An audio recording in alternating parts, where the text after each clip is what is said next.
क्या एस्टेरॉयड डायनासोरों की तरह हमारा भी अस्तित्व मिटा सकते हैं? तो जानिए इस वीडियो में। एस्टेरॉयड यानी कि चट्टान का एक ऐसा टुकड़ा जो कि ब्रह्मांड में घूमता रहता है और यह बहुत संख्या में होते हैं।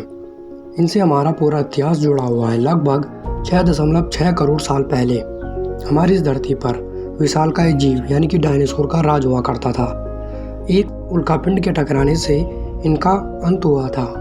ऐसे ही कई एस्टेरॉयड ब्रह्मांड में घूमते रहते हैं। क्या पता कल कोई एक एस्टेरॉयड हमारी धरती की तरफ आ जाए। आज हम ऐसे ही एक एस्टेरॉयड के विषय पर बात करने वाले हैं। एक सर्वे के दौरान लिंकन नियर अर्थ एस्टेरॉयड रिसर्च सेंटर यानी कि लीनियर ने एक एस्टेरॉयड की खोज की 11 सितंबर 1999 में और 23 सितंबर 1999 को एरिसिको ऑब्जर्वेटरी और डीप स्पेस नेटवर्क गोल्डस्टोन यानी कि DSN ने मिलकर रडार इमेजिंग के जरिए एक एस्टेरॉयड की तस्वीर खींची, जिससे यह पाया गया कि यह धरती से काफ़ी नज़दीक है और जो आने वाले समय में हमारे सौरमंडल से जुड़े तमाम सवालों का जवाब देने वाला था। इसे तब से एक इजिप्शियन मैथोलॉजिकल बर्ड के नाम से जाने लगा, जिसका नाम था बेनू 101955। पर यह एस्टेरॉयड बेनू इतना खास क्यों है? क्या यह हमारी पृथ्वी को तबाह कर देगा या यह हमारे सवालों का जवाब देगा? यह आने वाले समय में आपको भी पता चल जाएगा। दोस्तों, बेनू नाम का यह कार्गोनीसियस एस्टेरॉयड किसी समय में पृथ्वी का ही एक हिस्सा था और हमारी पृथ्वी के ऑर्बिट से काफ़ी करीब से सूरज का चक्कर लगाता था और कभी कभी वह धरती के ऑर्बिटल के काफ़ी नज़दीक भी आ जाता है। इसलिए इस एस्टेरॉयड को वैज्ञानिकों द्वारा पकड़ना काफ़ी आसान है, क्योंकि इसे आसानी से सैटेलाइट द्वारा ट्रैक किया जा सकता है। और इसलिए ओसाइरिस रेक्स सैटेलाइट मिशन को 18 सितंबर 2016 को लॉन्च किया गया था। इस मिशन का मेन उद्देश्य था इसे एस्टेरॉयड की सतह पर लैंड करके एस्टेरॉयड के सैंपल कलेक्ट कर धरती पर लाना। यह सुनने में काफ़ी रोमांचक लगता है, लेकिन इस मिशन को पूरा होने में लगभग 7 साल का समय लग जाएगा। यानी कि ओसाइरिस रेक्स 24 सितंबर 2023 तक अपना मिशन पूरा कर बेनू के सैंपल लेकर धरती पर आ जाएगा। वीडियो को अंत तक देखते रहना। यह एस्टेरॉयड दुनिया का अंत भी साबित हो सकता है।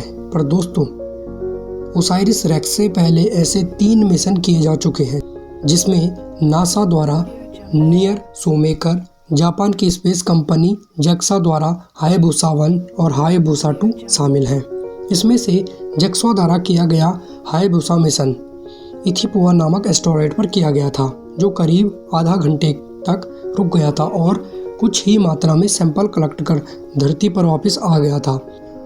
पर दोस्तों, बेनू पर किए जा रहे ओसाइरिस रेक्स मिशन के द्वारा हम पहली बार सफलतापूर्वक किसी एस्टेरॉयड पर ठीक तरीके से लैंड कर उसके सैंपल को ज़्यादा से ज़्यादा मात्रा में धरती तक ला सकेंगे।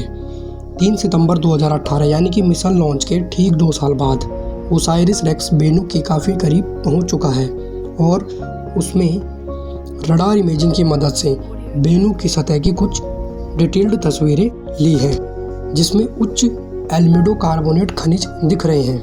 21 मई 2021 को ओसाइरिस रेक्स ने एस्टेरॉयड की सतह का नमूना लेते हुए सफलतापूर्वक अपना काम कर लिया। एक्सपर्ट बताते हैं कि इस मिशन की कुल लागत $800 मिलियन है, जिसे यदि भारतीय रुपयों में देखा जाए तो 5 खरब 55 अरब 52 करोड़ रुपए है। आखिर इतने पैसे को इस मिशन में क्यों लगाया जा रहा है?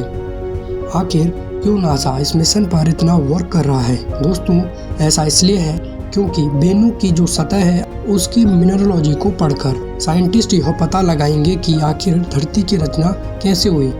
क्योंकि मैंने आपको पहले भी बताया है कि बेनू अर्थ का ही एक हिस्सा था, तो उसके इंटरनल क्लाइमेट कंपोजिशन से हमें अर्थ के बारे में काफ़ी जानकारियाँ मिल पाएंगी और इनका आकार बाकी एस्टेरॉयड से काफ़ी अलग है। इसका आकार घूमते हुए लट्टू की तरह है, जो करीब 3 से 4 घंटे में अपने अक्ष पर एक रोटेशन कंप्लीट करता है। बेनू का ऑर्बिटल अपनी कक्षा में 178 डिग्री झुका हुआ है। पर बेनू की रोटेशनल मूवमेंट समय के साथ साथ यॉर्क इफेक्ट के कारण धीरे धीरे बढ़ती जा रही है। यॉर्क इफेक्ट यानी कि सूरज की थर्मल एनर्जी से आने वाली फोटोन के मोमेंटम के कारण पनपता है। बेनू के इस रोटेशनल इंक्रीमेंट को योर्कोस्काई एक्सेलरेशन भी कहा जाता है। यहीं पर पल रहा है हमारी धरती के लिए खतरा।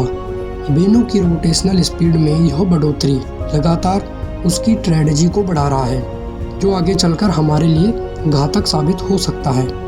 अगर हम वैज्ञानिक कैलकुलेशन पर नज़र डालें तो सितंबर 2060 तक बेनू 7,50,000 किलोमीटर की दूरी से पृथ्वी के पास से गुजरेगा और सितंबर 2135 तक 3 लाख किलोमीटर यानी कि चांद जितनी दूरी से पृथ्वी के पास से गुजरेगा।